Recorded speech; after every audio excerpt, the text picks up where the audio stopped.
Mother and daughter vanished in the Smokies, leaving behind nothing but questions and heartbreak. 2 years of desperate searching yielded no answers, until a drone's camera captured what everyone had missed. Before we begin, make sure to subscribe to the channel and comment where you're watching from. John Smith's hands trembled as he replayed the drone footage for the 20th time that morning. The viral image showed a strange, swirling pattern of mountain laurel deep in the Smoky Mountains, and beneath the tangled green foliage, an unmistakable flash of pink. His heart raced. That same shade of pink had been seared into his memory for 2 long years. "It has to be Jennifer's jacket," he whispered to himself, his voice breaking. His daughter had been wearing that bright pink jacket the day she and Mary vanished without a trace. Within hours, the authorities had mobilized. The Tennessee Bureau of Investigation dispatched a team to the remote location, their faces grim with determination. The small town buzzed with renewed activity as search vehicles rolled through the main street, stirring up dust and memories in equal measure. "We're treating this as a significant development," announced Sheriff Wilson at an impromptu press conference outside the station. Reporters thrust microphones forward, hungry for details about the mother and daughter who had disappeared 2 years earlier during what was supposed to be a 3-day wellness retreat in the mountain. John watched the coverage from his living room, surrounded by photographs of happier times. Mary's smile, Jennifer's graduation, family camping trips before the mountains took them.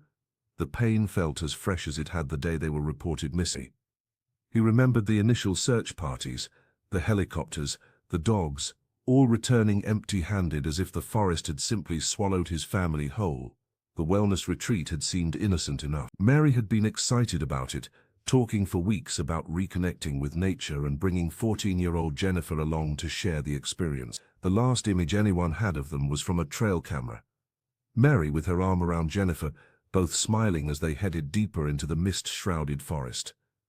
In the small Tennessee town, neighbors exchanged knowing glances as search teams assembled once again. Some offered prayers, others whispered theories they'd held onto for years. The reopening of the investigation sent ripples of both hope and dread through the community. Old wounds, barely scabbed over, began to bleed anew. "They're saying the pattern in the laurel isn't natural," said Ellen, the waitress at the local diner, as she refilled John's coffee cup. "Like someone arranged it that way." He nodded, unable to form words around the lump in his throat. The possibility that Mary and Jennifer might still be out there alive or otherwise was almost too much to bear. As he stared into his coffee, John wondered what other secrets the ancient mountains might be hiding, and whether he was finally about to learn the truth about what happened to his family. Robert Johnson arrived at the search headquarters before dawn, his weathered hands clutching a faded map of the Smoky Mountains. The retired ranger's gray hair caught the first light as he studied the drone image that had reignited hope and dread throughout Tennessee. At 68, his eyes remained sharp, scanning the terrain he'd walked for decades before retirement. "I know these woods better than my own backyard," Robert told the assembled volunteers, his voice carrying the weight of personal tragedy. "My sister vanished here in '70s, never found her." He didn't elaborate, but the quiet grief etched into his face spoke volumes. This search wasn't just about Mary and Jennifer Smith. It was about closure he'd sought for nearly 50 years. The team prepared methodically, checking equipment while Robert traced possible routes with a trembling finger. Each path represented both possibility and pain. The former ranger had participated in hundreds of search operations, but none had haunted him like his sister's disappearance. That unresolved loss had become a quiet ember burning within him, fueling every rescue attempt since. "We'll need to approach from the northeast," he instructed, pointing to a seldom-used trail. "The clearing in the drone footage sits in a restricted area. Tricky terrain, easy to get disoriented." By mid-morning, the search party ventured into the heart of the mountains. 8 volunteers followed Robert's lead, carrying terrain maps, emergency supplies, and the grim determination that comes from knowing what's at stake. The forest enveloped them in dappled shadows, ancient trees standing sentinel over secrets buried in Appalachian soil. Every footstep felt like a gamble. The group moved in tense silence, broken only by the crunch of leaves and occasional radio check-ins. When branches snapped underfoot, the sound echoed ominously, like questions whispered by the wind itself. Was this where Mary had walked? Had Jennifer passed this same fallen log? "Watch your footing here," Robert cautioned as they navigated a steep ravine, the grounds unstable after last month's rains. The team pressed forward toward the mysterious clearing, revealed in the viral image. Robert paused occasionally, consulting his map and the surrounding landmarks, his experienced eyes reading the forest like a familiar book. Yet even he seemed unsettled by how the landscape had changed. Trails overgrown, landmarks shifted, as though the mountains themselves were conspiring to protect their secrets. As afternoon shadows lengthened, the former ranger stopped abruptly, raising his hand for silence. Ahead lay a tangle of mountain laurel, its pattern unnaturally uniform, just like in the drone footage. Something pink flashed beneath the greenery, then vanished as clouds passed overhead. "We're close," Robert whispered, the ember of his grief flaring into determined hope. Very close now. Michael Davis hadn't left his cabin in 3 weeks when the knock came. The 71-year-old herbalist looked at the drone image with eyes that had seen more than most in the Tennessee mountains. His weathered hands trembled slightly as he traced the peculiar arrangement of mountain laurel, visible in the photograph. "That ain't natural growth," he muttered, more to himself than to Robert Johnson standing in his doorway. The retired ranger had come personally, knowing Michael's reclusive nature and the suspicion that clung to him like morning mist. "You see something, don't you?" Robert asked, his grey hair catching the late afternoon light. The two men had a complicated history, both outsiders in their own ways, both haunted by the mountain's secrets. Michael nodded slowly. "It's a marker, old kind, the sort my grandmother would make." He hesitated, reluctant to say more. The pattern in the laurel was deliberate, a spiral with 5 points, exactly like the symbols in the old stories. Stories he'd tried to forget. "The hollowing," whispered a voice from behind Robert. Sarah Brown, the botanist, had approached silently.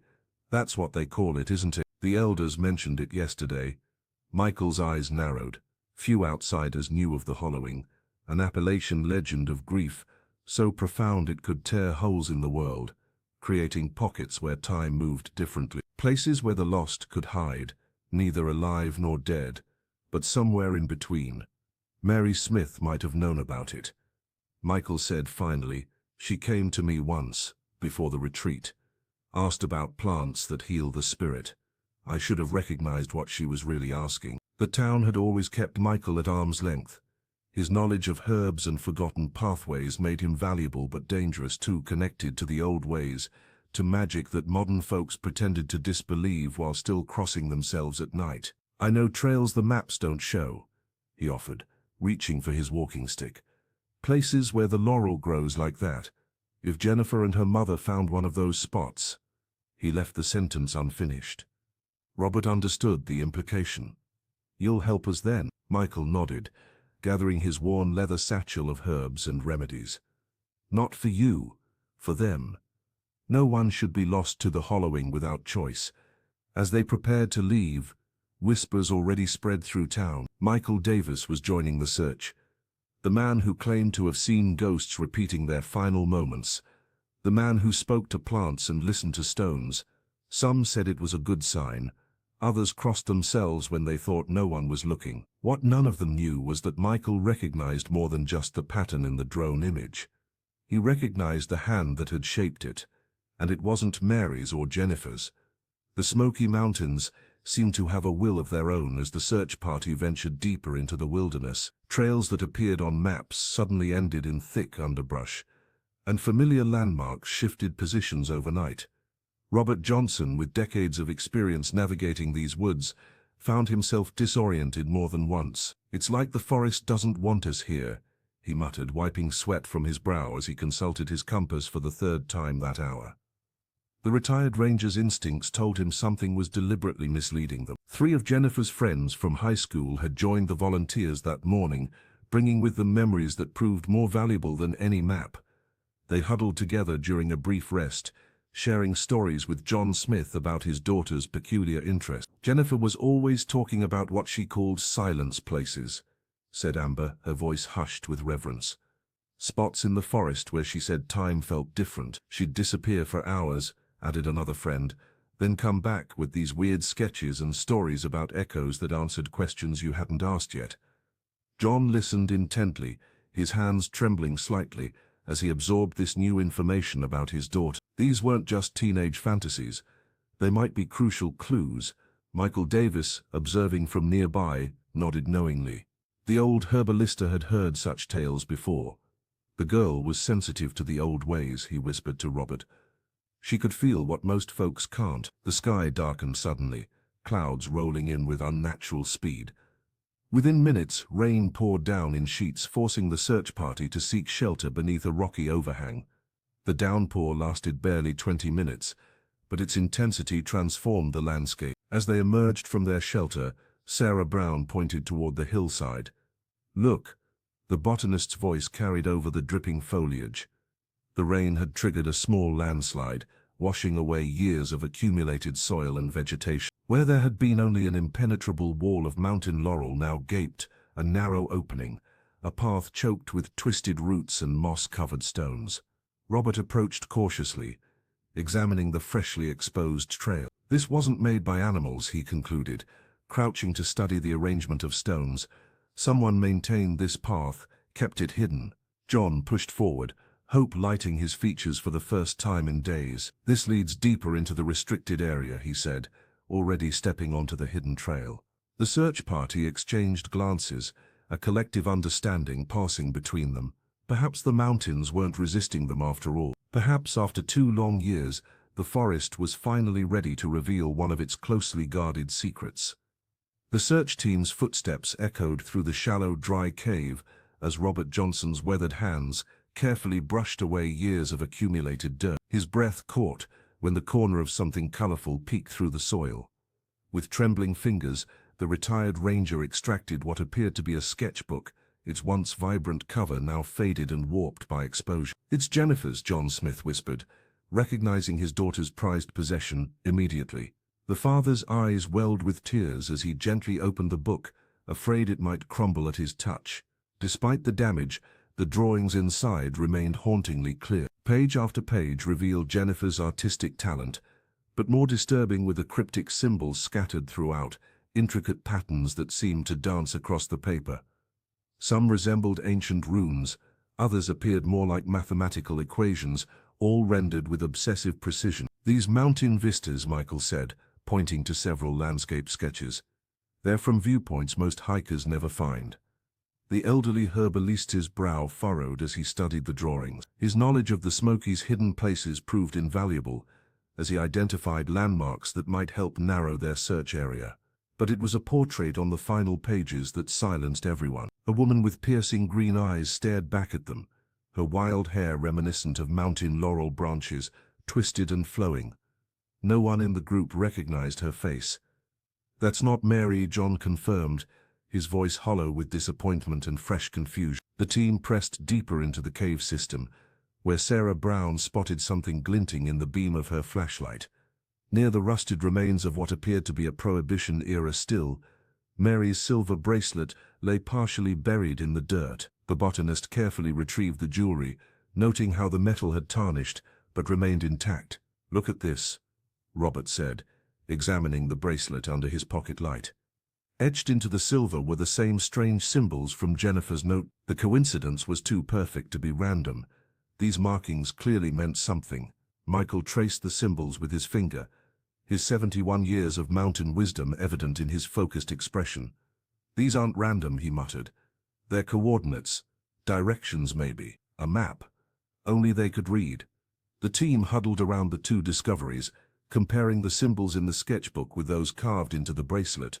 Together, they formed a pattern, perhaps a path through the mountains, or locations of significance to mother and daughter. John clutched the sketchbook to his chest, hope and dread battling within him. Whatever journey Mary and Jennifer had undertaken through these mountains, they had left breadcrumbs, intentional ones, and for the first time in 2 years, he felt they might actually be following a trail his family had meant to be found. Sarah Brown knelt in the damp earth, her fingers tracing the twisted stems of mountain laurel. The delicate white and pink blossoms shouldn't be flowering now, not in this season, not in this pattern. As the team's botanist, she immediately recognized something profoundly unnatural about the arrangement. These weren't shaped by wind or animals, Sarah explained to Robert Johnson, who stood watching with arms crossed. Someone deliberately bent these stems while they were young and pliable. They've been trained to grow this way over months, maybe years. The retired ranger squinted at the floral design. Like a message? Exactly like a message, she confirmed, photographing the intricate pattern with her smartphone. The laurel formed concentric circles with strange offshoots, almost like letters in an alphabet none of them recognized. John Smith joined them, his eyes hollow from sleepless nights. Since the drone footage had surfaced, hope and dread had been constant companions. He stared at the flowers his wife and daughter might have touched. Mary loved mountain laurel, he whispered. She knew their scientific name, Culmia latifolia. She'd point them out on every hike.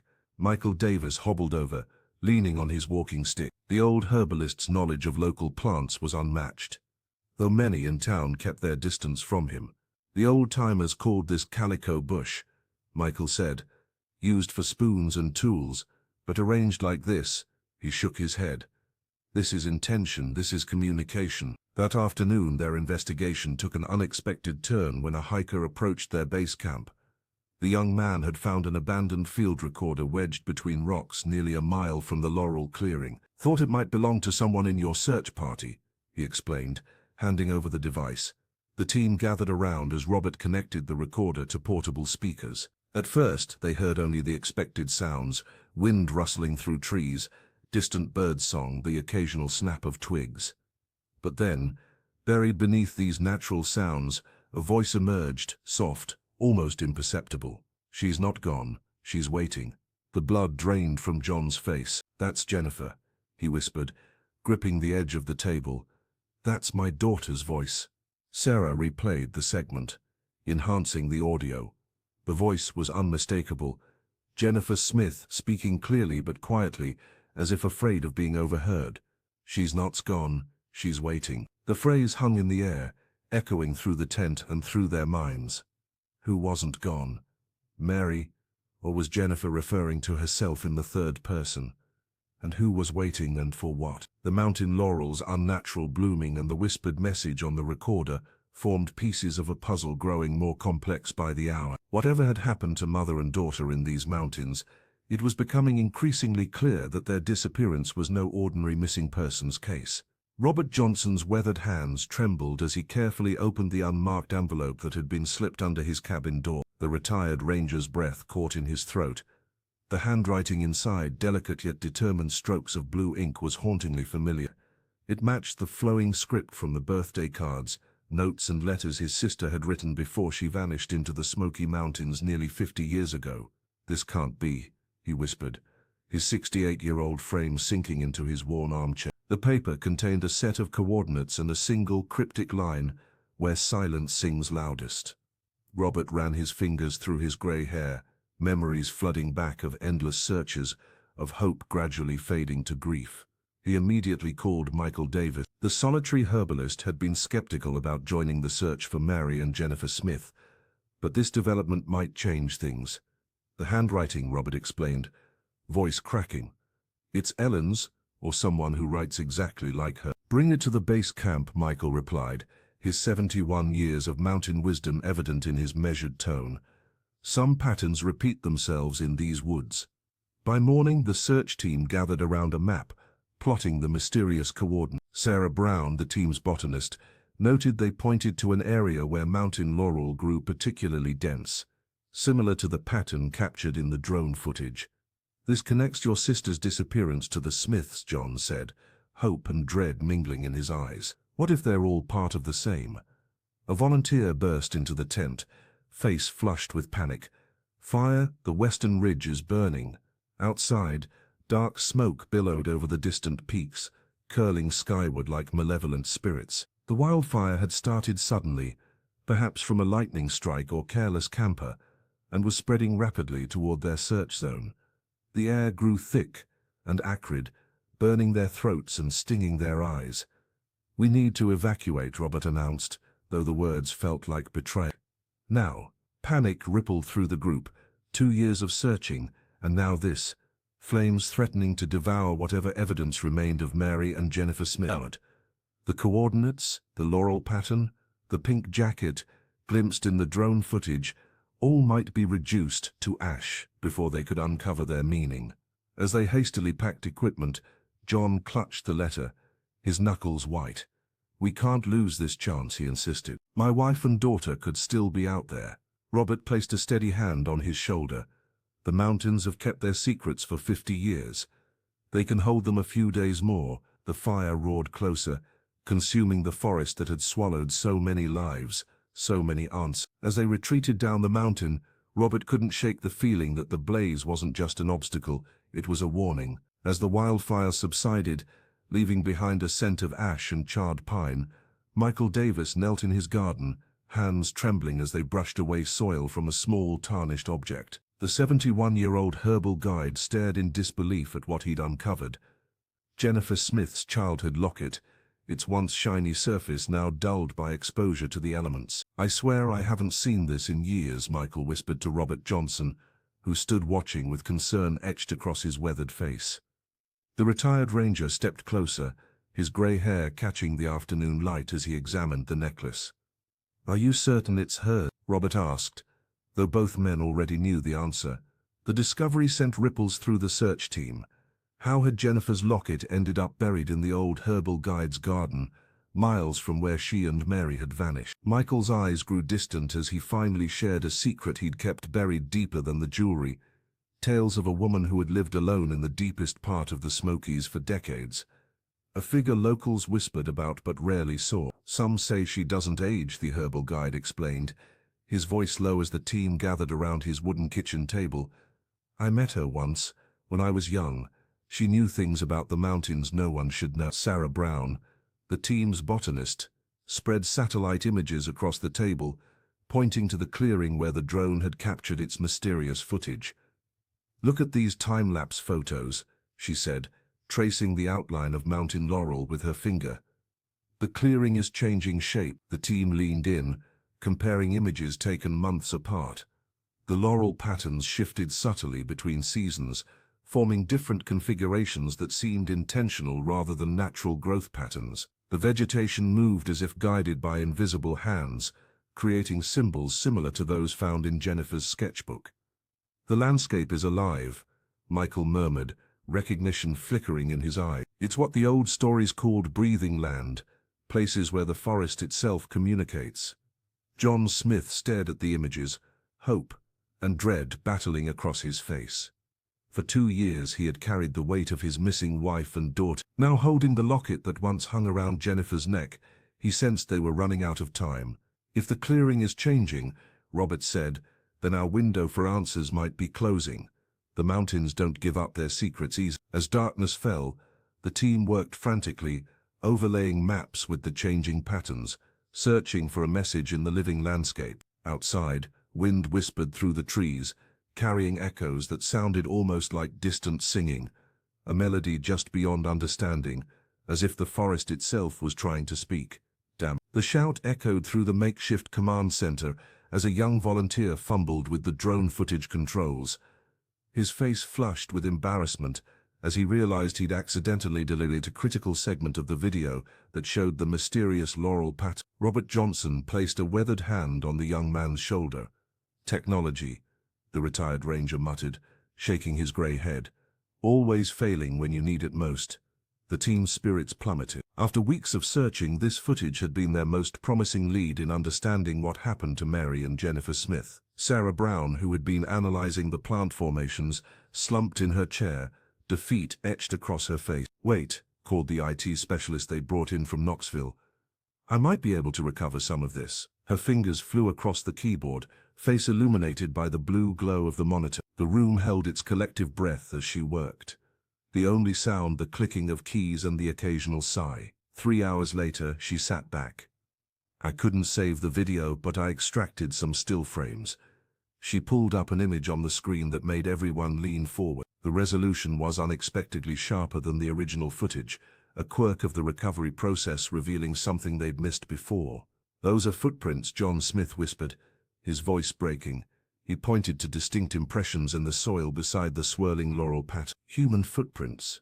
Michael Davis squinted at the screen, his 71 years of experience reading the land evident in his assessment. "Those weren't made by search teams. Look at the pattern, someone trying not to be tracked. The discovery energized the search party, sending them back to the clearing the next morning. It was there, beneath a fallen log near where the footprints had been spotted, that they found something even more shocking. A meal wrapper from a local diner. The date stamped on it was just 3 months earlier. The wrapper was carefully bagged and rushed to the forensics team. When the results came back 2 days later, the command center fell silent as the technician delivered the news. We found fingerprints. They match Mary Smith's records. John collapsed into a chair, hands trembling uncontrollably. 3 months, he repeated. They've been alive all this time? The timeline they'd all accepted, that mother and daughter had perished shortly after their disappearance, suddenly disintegrated. If Mary had been in these woods just 12 weeks ago, leaving behind evidence clear enough to find, what did that mean? Had they been surviving, hidden somewhere in the vast wilderness? Were they running from something or someone?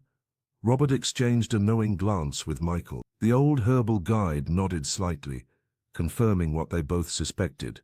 The Smokies had more secrets than anyone realized, and Mary and Jennifer Smith might still be out there waiting to be found. The discovery sent shockwaves through the search team. Mary Smith's sedan sat abandoned on a narrow access road 8 miles from where authorities had originally concentrated their efforts. Robert Johnson circled the vehicle twice, his weathered face creased with confusion. The car's exterior bore the expected layer of dust and pollen, but inside was another story entirely.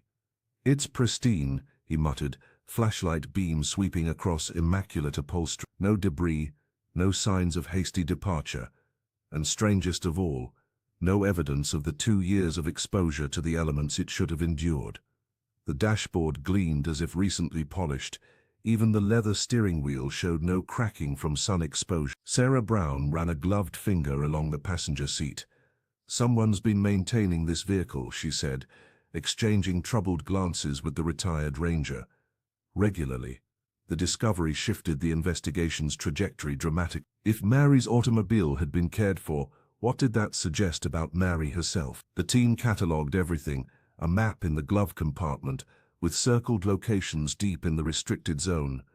A hair tie looped around the rearview mirror, a receipt dated just 3 weeks after the disappearance. But the most significant breakthrough came the following morning. A volunteer stumbled upon a loose pile of stones beneath an ancient oak tree, the arrangement too deliberate to be natural. Beneath it lay Jennifer Smith's journal, its leather cover protected by careful wrapping. John's hands trembled as he opened his daughter's diary. The pages revealed a shocking truth. Jennifer had secretly ventured into the Smokies a full month before the wellness retreat that supposedly claimed her and her mother. Her handwriting grew increasingly erratic with each entry, fixated on what she called the silence places. "I found another one today," read one entry dated 6 weeks before the disappearance. "When you stand there, sound bends around you, time feels wrong.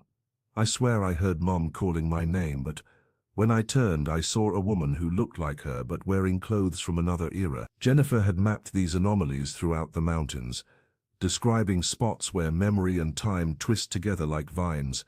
Her obsession with these locations had clearly intensified in the weeks before she vanished. Michael Davis, reviewing the journal entries, recognized landmarks in Jennifer's descriptions. "These places," the old herbalist whispered, "they're all connected to old stories. Places where people claim to see echoes of the past." The team now faced a disturbing possibility that the disappearance wasn't random at all, but the culmination of Jennifer's deliberate search for something hidden in the ancient forest, and perhaps more unsettling, that Mary and her daughter might have found exactly what they were looking for. As the search intensified, questions multiplied like shadows at dusk. Robert Johnson paced the makeshift command center, his weathered hands tracing paths on maps, spread across folding tables. "Who else knew about this forbidden zone?" he asked, voice barely above a whisper. The team had uncovered disturbing inconsistencies. The wellness retreat that Mary and Jennifer Smith had supposedly attended existed nowhere in official records. No permits filed, no advertisements beyond a few cryptic flyers found in Mary's personal effects. Even more troubling was the retreat organizer, a woman named Eliza Winters, who had vanished without trace just days after the Smiths disappeared. 3 disappearances connected to the same spot, Sarah Brown noted, examining plant samples collected near the Laurel Formation. That's not coincidence. John Smith arrived with a box of his wife's papers, eyes hollow with exhaustion. Mary mentioned this retreat was exclusive, invitation only. But she never said who invited her. Bank records showed Mary had withdrawn $800 cash the week before, the exact amount mentioned in a handwritten receipt for the retreat found in her journal. But who had received that money? And why cash only? The retreat promised healing, John continued, voice breaking. Mary thought it would help Jennifer process her anxiety. But now I wonder if they were targeted specifically. The investigation revealed 5 other participants had registered for the retreat. All 5 claimed to have cancelled at the last minute, citing strange dreams or sudden illness. None had met Eliza Winters in person. Michael Davis sat silently in the corner until the questioning gazes finally turned to him. The old herbalist's fingers trembled around his mug of tea. "You know something," Robert said, not accusingly but with quiet certainty. Michael's confession came reluctantly. 27 years ago, he'd been institutionalized for 6 months after a breakdown in those very woods. He claimed to have witnessed living echoes, shadowy figures reenacting past tragedies, whispers that followed him home, glimpses of moments that hadn't happened yet. "They diagnosed me with psychosis," he explained, his voice steady despite the pain in his eyes. "But what I saw was real. The forest holds memories. Sometimes they leak through." The room fell silent. Michael described places in the Smokies where time felt wrong, where watches ran backward, where you could hear conversations from decades past, where grief left physical imprints on the landscape. "I think Mary and Jennifer found one of these places," he said finally. "Or maybe it found them." Robert's hand settled on the old man's shoulder, a gesture of solidarity that surprised everyone. "I believe you," he said simply. The search had evolved beyond finding missing persons. They were now hunting for tears in reality itself. The sound technician's office was cramped, walls lined with acoustic panels and vintage recording equipment. The team huddled around a computer as the expert worked on a recording previously dismissed as static. "I've isolated something," the technician said, adjusting parameters on his screen. "Listen carefully." As the static cleared, a haunting melody emerged. Jennifer Smith's voice, singing a lullaby. But something was profoundly wrong. The notes flowed backward, creating an unsettling inversion of the familiar tune. John's face paled as he recognized his daughter's voice, a sound both comforting in its familiarity and deeply disturbing in its distortion. "That's her," he whispered, gripping the edge of the desk. "That's Jennifer." Sarah Brown shivered despite the warmth of the room. "It's like she's trying to communicate from somewhere else." The recording continued, the backward lullaby weaving through remnants of forest sounds, wind through trees, distant birdsong, and something else beneath it all, rhythmic tapping, almost like code. Meanwhile, Robert Johnson sat alone in his truck outside, surrounded by decades-old case files. The retired ranger spread weathered papers across the dashboard, his fingers tracing connections between his sister's disappearance and the current mystery. The similarities were too precise to be coincidental. "Look at this," Robert said later, laying out his sister's journal beside Jennifer's sketchbook in the makeshift investigation center. The same symbols appear in both cases, separated by 47 years. The team gathered around the evidence. The strange curved markings resembled neither English nor any known language, yet appeared identical in both cases. "And here," Robert continued, his voice growing urgent as he pointed to coordinates marked on 2 separate maps, one yellowed with age, one recent. The same location. And this phrase, "where silence sings loudest," appears in both cases. Michael Davis examined the symbols with knowing eyes. "These aren't random," the herbalist murmured. "They're older than any of us." Robert nodded grimly. "Whatever took my sister decades ago is connected to what happened to Mary and Jennifer. These aren't separate incidents. They're part of something cyclical." The backward lullaby played again from someone's smartphone, filling the room with Jennifer's inverted voice. The melody seemed to bend time itself, connecting present grief with ancient sorrow. "The Smokies don't just keep secrets," Robert said, his weathered face solemn in the dim light. They collect them, and sometimes they give them back, but never in the way you expect. John stared at the evidence, a father's determination hardening in his eyes. Then we follow where they lead, he said simply. No matter how strange the path. The amateur geographers huddled around their equipment, faces illuminated by the soft glow of their devices. They had been mapping electromagnetic anomalies throughout the restricted areas of the Smoky Mountains for 3 days now, and what they found defied conventional explanation. There were pockets, strange bubbles within the forest where compasses spun wildly, pointing in impossible directions before settling on random bearings. "It's like nothing I've ever seen," whispered one volunteer, watching her smartphone screen flicker and die as they approached a particularly dense stand of mountain laurel. Electronics failed completely in these zones, batteries draining to nothing in minutes, recordings turning to static. Robert Johnson stood at the edge of one such anomaly, his weathered face creased with recognition. The retired ranger had felt this before, decades ago when searching for his sister. The old-timers called them places out of time, he explained, his voice barely audible above the wind. Where the past and present fold into each other. The locals who had joined the search exchanged knowing glances. They had grown up with stories of these phenomena, tales whispered on porches during summer evenings, warnings passed down through generations. Science and superstition collided as the team debated late into the night. Were they chasing tangible clues or ghosts? The question hung heavy in the air of their makeshift command center. Meanwhile, in a small studio apartment 20 miles away, a local podcaster named Trevor finished editing his latest episode about the Smith disappearance.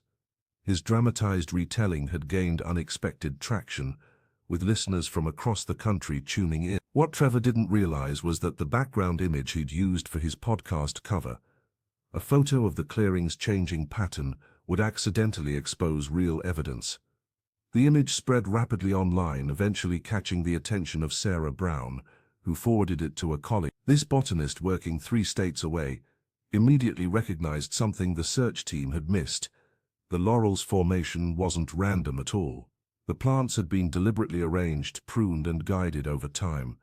"This is human-guided art," the botanist wrote in her hasty email. "Someone has been shaping these plants for months, possibly years. The pattern resembles ancient Appalachian symbols for protection and passage." When Sarah shared this revelation with the team, Michael Davis nodded slowly, his knowledge of local herbal traditions suddenly relevant. "Mary must have learned the old ways," the solitary guide murmured, fingers tracing the pattern in the photograph. "She's creating a boundary, or maybe a doorway." The search was no longer just for 2 missing people. They were hunting for something far more elusive, a place where the rules of reality bent, where a mother and daughter might have stepped sideways into the forest's deepest secret. Winter descended upon the Smoky Mountains like a silent predator, blanketing the search area in crystalline frost. The forest transformed into a monochrome painting, stark white against shadowy trunks, breath hanging visible in the frigid air. Each morning Robert Johnson trudged through knee-deep snow, his 68-year-old joints protesting with every step, yet his determination remained unbroken. "The cold preserves things," the retired ranger would remind the dwindling search team. Evidence we might have missed could still be waiting. But privately he wondered if the mountains were simply burying secrets deeper. The winter forest felt watchful, almost sentient. Shadows stretched longer across the snow, sounds dampened by the thick blanket of white. Even the most experienced volunteers commented on the eerie quality of silence, how it seemed to press against their eardrums, making them strain to hear anything beyond their own heartbeats. Meanwhile, miles away in an undisclosed location within the wilderness, Mary Smith fought her own battle against nature and time. Her survival skills had proven remarkable, fashioning shelters from fallen branches, identifying edible plants even beneath snow, melting ice for drinking water. She'd become adept at covering her tracks, moving camp frequently, leaving deliberate clues only where she intended them to be found. But these victories in the wild came at a devastating cost. Mary's mind, once sharp and focused, began to fracture under the weight of isolation and trauma. Sitting beside a small, carefully concealed fire, she would sometimes forget why she was hiding or from whom. Memories blurred like watercolors in rain. Was Jennifer still with her, or had she sent her daughter away for safety? Had John betrayed them, or was he desperately searching? The woman stared at her reflection in a frozen puddle, barely recognizing the gaunt face framed by unwashed hair. "Today is Tuesday," she whispered to herself, though she had no way of knowing if this was true. "My name is Mary Smith. I have a daughter named Jennifer. We are safe here." The ritual of repeating these facts had become her anchor, yet each cold dawn more fragments of her identity seemed to slip away like meltwater through fingers. In her more lucid moments, Mary documented everything in her journal, drawing maps that made sense only to her, recording observations about the forest's patterns, leaving messages for a future self who might forget why she'd chosen this path. Back at the search headquarters, a repurposed community center in town, John Smith stared at maps and satellite images, his eyes bloodshot from sleepless nights. The weight of unanswered questions hung heavy around his shoulders, grief and hope waging a constant war within his heart as winter's grip tightened around the mountains that had swallowed his family. Jennifer's journey through the Smoky Mountains had become a labyrinth of fragmented reality. Each day she ventured deeper into her mother's world. Her once precise sketches grew increasingly chaotic, spirals and symbols overtaking recognizable landscapes. The young woman who had once meticulously documented everything now filled pages with frenzied lines that seemed to capture something beyond what eyes could see. "The forest speaks differently when you listen long enough," she had written in one margin, the handwriting barely recognizable as her own. Time played tricks on Jennifer Smith. Days blended into nights, and she found herself unable to distinguish between Tuesday and Saturday, between this week and last month. Her perception warped like the twisted mountain laurel she obsessively sketched. Sometimes she would snap back to clarity, horrified to discover she couldn't remember how she'd spent the previous 48 hours. "I'm becoming like her," she had scribbled in one corner of her sketchbook. "The difference between what I remember and what I imagine is disappearing." The search team, led by Robert Johnson and Michael Davis, pressed forward through the increasingly hostile terrain. Winter's first breath chilled the air as they followed coordinates pieced together from Jennifer's scattered clues. The old ranger moved with purpose, his weathered face set with determination despite his aching joints. "We're close," Michael whispered, the herbal scent of forest remedies clinging to his clothes. "The laurel pattern changes here. Someone's been tending it." Selly, as the last autumn leaves surrendered to the approaching cold, the team finally reached the hidden clearing. Sarah Brown gasped as she recognized the deliberate arrangement of plants, not random growth but carefully cultivated patterns forming a perfect circle. What they found wasn't what anyone expected. No remains, no final resting place. Instead, 7 journals arranged in a perfect circle at the clearing center, their leather covers weathered but intact. Robert lifted one with trembling hands, opening to the first page. Mary's handwriting, he confirmed, voice breaking slightly. The date marked was just 7 days earlier. The botanist examined the ink. "This is fresh," she said, "not exposed to elements for more than a week." As they carefully gathered the journals, the team fell silent. The pages contained stories that shifted between lucid recollection and mystical interpretation, Mary documenting her survival while simultaneously weaving herself into the fabric of Appalachian legend. "I am becoming the forest," one entry read, "and Jennifer is learning to walk between worlds." The snow began to fall as they packed the journals, soft flakes erasing their footprints almost immediately. The mountains seemed to exhale around them, as if relieved to have shared one secret while keeping countless others hidden beneath the coming blanket of white. The search team gathered around the weathered journals, their pages yellowed and brittle at the edges yet somehow preserved by the mountain air. Robert Johnson's weathered hands trembled as he opened the most revealing entry, dated just months ago. The former ranger's voice cracked as he read aloud what Jennifer Smith had discovered before her disappearance. "The hollowing isn't just a story," Jennifer had written in her precise, tight script. "It's an ancient Appalachian practice. When grief becomes unbearable, the mountains offer refuge, pockets where time bends and reality shifts. Mother believes we can heal here, hidden from the world that broke us." John Smith collapsed onto a fallen log, his face ashy. For 2 years he had imagined his wife and daughter lost, perhaps victims of violence or exposure. The truth hit harder. They had chosen to vanish. "Mary wrote about your fight," Sarah said gently, holding another journal open to a tear-stained page. She couldn't bear what happened after the accident. The botanist didn't need to elaborate. Everyone in their small Tennessee community remembered the tragedy that had fractured the Smith family. The younger daughter's death, the blame, the public breakdown. Michael Davis nodded solemnly, recognition dawning in his eyes. "My grandmother spoke of the hollowing. People who entered certain groves never aged, or returned decades later looking the same." The herbalista's voice carried the weight of personal understanding. They weren't crazy. They found places where time stretches. The journals revealed a deliberate plan. Mary had researched the old traditions, drawn to stories of healing and temporal refuge. Jennifer, artistic and sensitive, had mapped the silence places where electromagnetic anomalies created natural distortions. Together they had found what they sought, a sanctuary where grief couldn't follow. "They're still out there," Robert whispered, living between moments. The team pored over Mary's entries describing their forest existence, foraging for food, creating shelters that disappeared with the seasons, leaving cryptic messages for each other when they separated. The journals painted portraits of two women gradually transforming, shedding their former identities like old skins, becoming something between human and legend. "Listen to this," Sarah said, reading from the final pages. "We aren't lost anymore. We're becoming." The forest doesn't heal by taking pain away. It teaches you to carry it differently. Time moves according to need here, not clocks. Jennifer sings to the silence, and sometimes it sings back. John touched the journal's cover, his fingers tracing his wife's initials. "They didn't want to be found," he said finally, understanding blooming like the out-of-season laurel. "They wanted to be free." The search team huddled together in the ranger cabin as Robert Johnson read aloud the final entries from Mary's journal. His weathered voice cracked with emotion as the words painted a picture none of them had anticipated.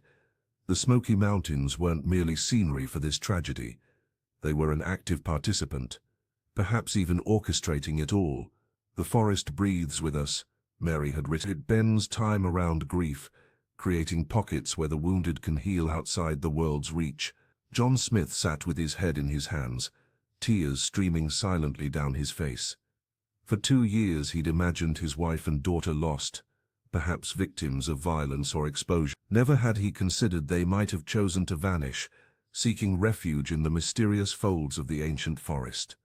"The mountains have always known how to keep secrets," Michael Davis murmured, his 71 years of living alongside these woods evident in his knowing gaze. "Some folks call it superstition. I call it wisdom." Sarah Brown, who had approached this search with scientific skepticism, now stared out the cabin window at the swirling patterns of mountain laurel visible through the glass. The botanist's worldview had been fundamentally shaken by what they'd discovered. Plants that shouldn't bloom out of season, forming patterns that couldn't be natural. "They weren't running from something," Robert said, closing the journal. "They were running towards something, something only they could see." The cabin fell silent as each searcher processed this revelation. The Smokies had offered Mary and Jennifer both sanctuary and peril, a place where time itself seemed malleable, where grief could carve out spaces between moments. Outside, dark clouds gathered with unnatural speed. Within minutes, a storm descended upon them, heavy snowflakes mixed with ash from recent wildfires. The forest seemed to be drawing a veil across its face, obscuring whatever final truths might still be hidden among the trees. John picked up his wife's journal, tracing his fingers over her handwriting. "She was trying to heal," he whispered. Both of them were. The wind howled around the cabin's eaves, a sound almost like voices calling. The mountains were closing ranks, protecting their own. Whatever answers remained would stay buried beneath snow and silence, at least for now. The searchers exchanged glances, a new understanding passing between them. They had come seeking closure, but found instead a mystery far more profound, one that questioned the very nature of time, grief, and healing. The Smokies had offered Mary and Jennifer something the modern world could not, a place where broken hearts might mend outside the relentless march of time. Robert Johnson sat alone in the dim light of the cabin, Mary's journal spread before him on the weathered table.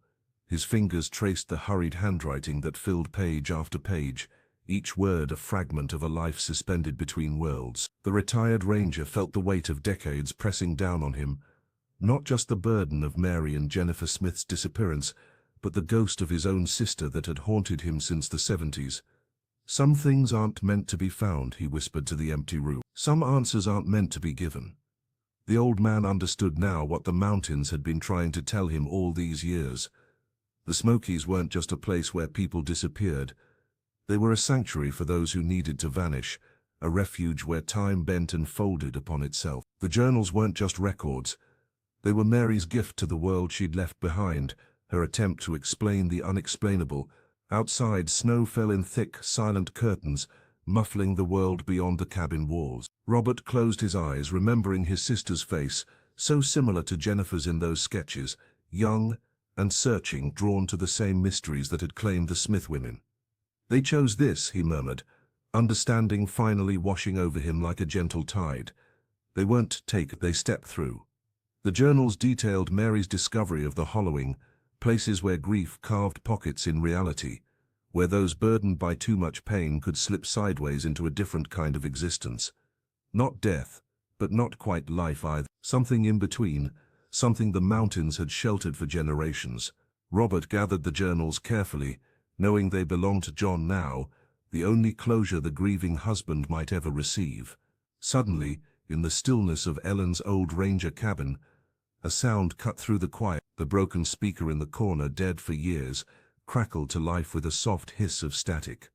Robert froze, his heart hammering against his ribs as a voice emerged from the device. Jennifer's voice, soft and wavering, began to sing the old mountain lullaby he'd heard in the recordings, but this time forward, clear as morning light. The melody threaded through the cabin like a promise, each note perfectly formed despite the damaged speaker. The former ranger didn't move, didn't breathe, as the song filled the space between heartbeats. It wasn't a goodbye. It was an acknowledgement, proof that somewhere, somehow, Jennifer Smith still existed, her voice reaching across whatever boundary separated their worlds. When the final note faded, Robert understood. Some mysteries weren't meant to be solved, but carried like the mountains themselves, ancient and patient and full of secrets. The forest lay silent under a blanket of pristine snow, the white expanse broken only by the footprints of those who had come searching for answers. As the last flakes settled on the ancient pines, the Smoky Mountains seemed to exhale a collective sigh that whispered through the valleys, carrying secrets deeper into the soil. The search had ended, not with discovery, but with understanding. In the community center of the small Tennessee town, volunteers and locals gathered around steaming cups of coffee, their faces, once tight with determination and fear, now carried something different, a solemn acceptance tinged with wonder. Robert Johnson stood by the window, his weathered hands tracing the outline of his sister's photograph. The retired ranger had found no closure for his decades-old wound, yet somehow the weight felt lighter now. "The mountains don't give up what they choose to keep," Michael Davis murmured, his 71 years etched in the lines around his eyes. The herbalister's words hung in the air as Sarah Brown nodded, remembering the mountain laurel that had bloomed impossibly out of season, forming patterns only the forest understood. John Smith sat apart from the others, Mary's journals spread before him on the worn wooden table. Each page contained fragments of his wife, her resilience, her fear, her love for Jennifer. He ran his fingers over her handwriting, feeling the indentations where she had pressed the pen hard against paper. For 2 years, he had imagined countless terrible endings. Now he found himself embracing uncertainty instead. "They chose the forest," he said quietly to the room. "Maybe they're still choosing it." The townspeople exchanged glances, their collective grief transforming into something like reverence. The search had changed them all, not just in what they had learned about Mary and Jennifer, but in how they now viewed the ancient landscape surrounding their homes. The mountains were not merely scenery but living witnesses, keepers of stories too profound for simple telling. As evening fell, John gathered the journals and stepped outside. The cold air stung his lungs as he looked toward the snow-covered peaks glowing silver in the moonlight. For the first time since his family vanished, he felt the rigid grip of desperation loosen around his heart. Not healing, not yet, but a fragile peace, carved from acceptance. Some echoes, he realized, were not meant to be chased across mountaintops and through tangled underbrush. They were meant to be listened to gently and with care, like the soft whispers of wind through pine needles or the distant song of a stream beneath winter ice. In that listening, perhaps, lay the only answer the mountains would ever give. In the end, the Smoky Mountains kept their greatest secret. Mary and Jennifer Smith's fate remained forever threaded into the fabric of the forest. The search team gradually disbanded, their equipment packed away, their questions unanswered. John Smith stood alone at the edge of the clearing, one final time, his weathered face reflecting both loss and a strange, reluctant acceptance. Some mysteries belong to the mountains, Robert Johnson told him, placing a hand on his shoulder. The retired ranger understood better than most how the ancient Appalachians could swallow stories whole, keeping them safe in pockets where time flowed differently. The journals became artifacts of a different kind of survival, not the desperate fight against nature that everyone had imagined, but evidence of a deliberate retreat from a world that had wounded both mother and daughter beyond healing. The Tennessee community held a memorial service without bodies, honoring absence rather than death. Michael Davis continued his solitary walks through the woods, occasionally leaving small bundles of herbs at the edge of the laurel pattern. The old herbalista never spoke of what he glimpsed on moonlit nights: shadowy figures moving between trees, a woman's laughter carried on mountain air. Sarah Brown published a botanical study on the unusual growth patterns in the search area, carefully omitting the supernatural elements that science couldn't explain. Her colleagues praised her work while missing its most profound implication. Hikers reported strange phenomena: compasses spinning wildly, electronic devices capturing whispered conversations that weren't there, the scent of home-cooked meals in the emptier stretches of wilderness. Rangers filed these reports away, neither confirming nor denying their significance. John visited the mountains on the anniversary of the disappearance each year. He would sit quietly, listening to the forest breathe around him. Sometimes he brought Jennifer's childhood books or Mary's favorite wildflower guide, leaving them briefly before taking them home again. On the 5th anniversary, a young backpacker captured an audio recording, a woman and girl singing together, their voices weaving through wind and leaves. Sound experts verified it contained no digital manipulation, though they couldn't explain how the voices seemed to echo from everywhere and nowhere at once. The story was never about finding the missing, but about understanding the power of grief, memory, and the land itself. The Smokies had not taken Mary and Jennifer. They had embraced them, offering sanctuary when the ordinary world could not.